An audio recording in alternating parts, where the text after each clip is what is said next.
ini ramai yang tak minat. Apatah lagi kalau macam ni mereka memilih tanggapan tak payahlah pergi mana, apatah lagi sebelum tu yang apabila berlaku lompat parti kan. Jadi bagaimana Haji melihat orang kata generasi muda ni tak minat untuk mengundi sekarang ni?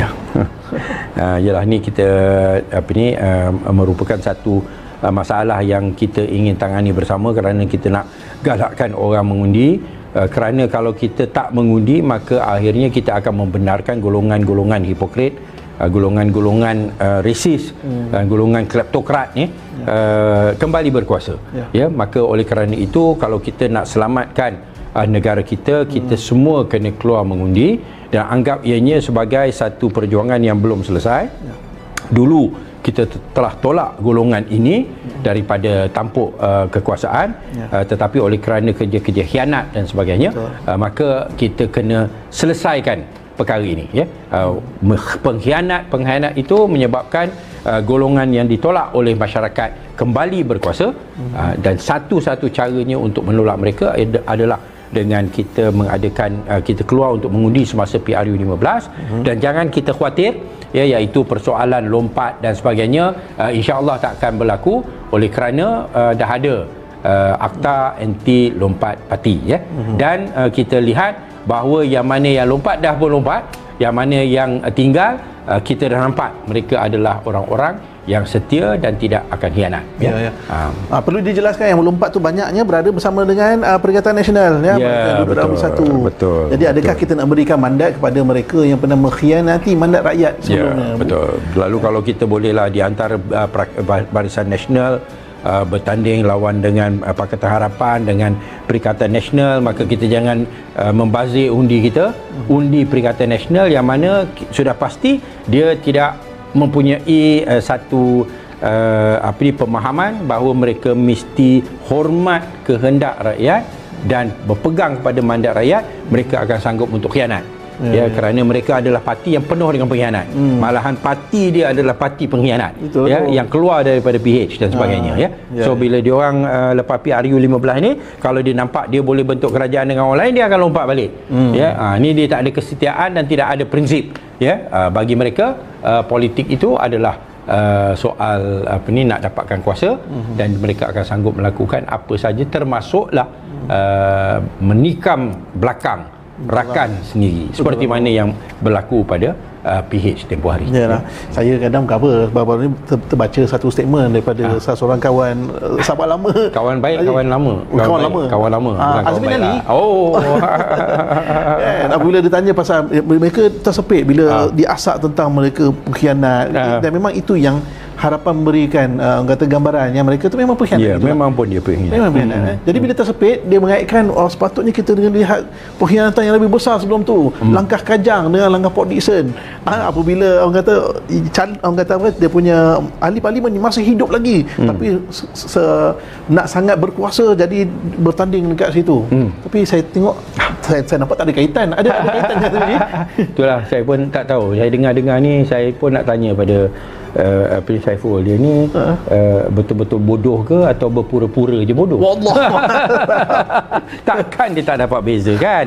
Yang mana yang langkah Kerajaan, yang mana yang dekat Port Dickson, itu di antara dia sama dia.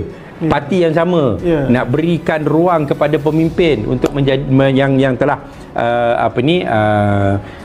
berada dalam satu keadaan yang mana dia memerlukan supaya pemimpin itu diberikan jawatan, dan mengambil satu peranan, maka itulah yang berlaku.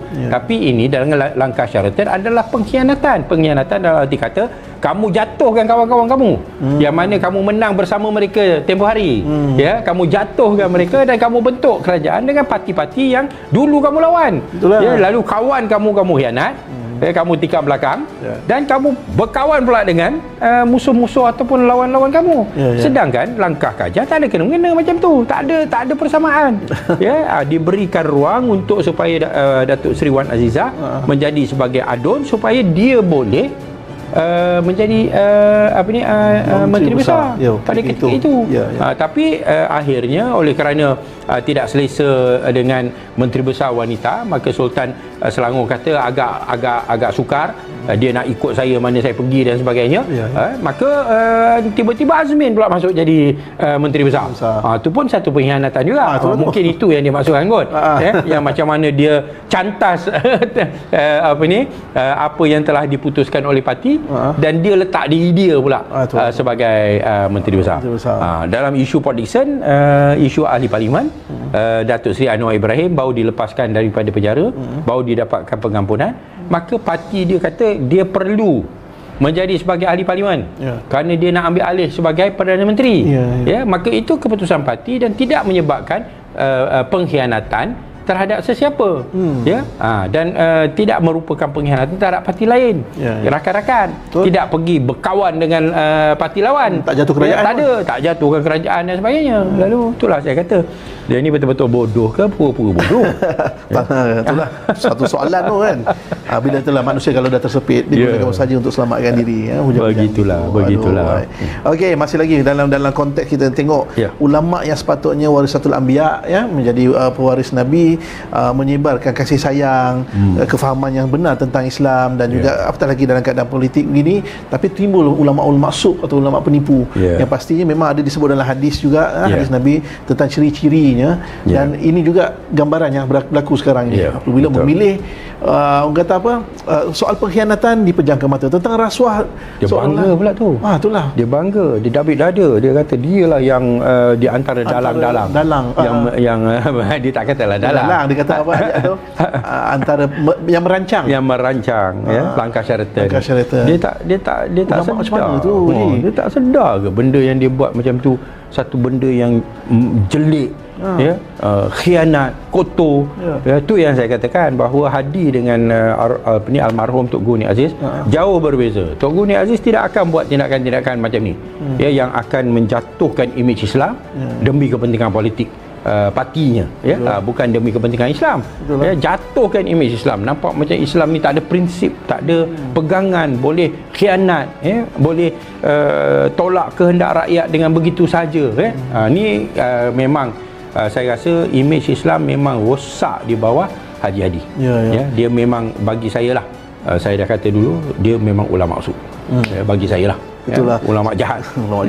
Sampai ada penulisan di Facebook menyamakan juga bagaimana peran Asisi di Syria boleh jatuhnya kerajaan disebabkan langkah-langkah jahat sinilah, perancangan-perancangan jahat menjatuhkan kerajaan.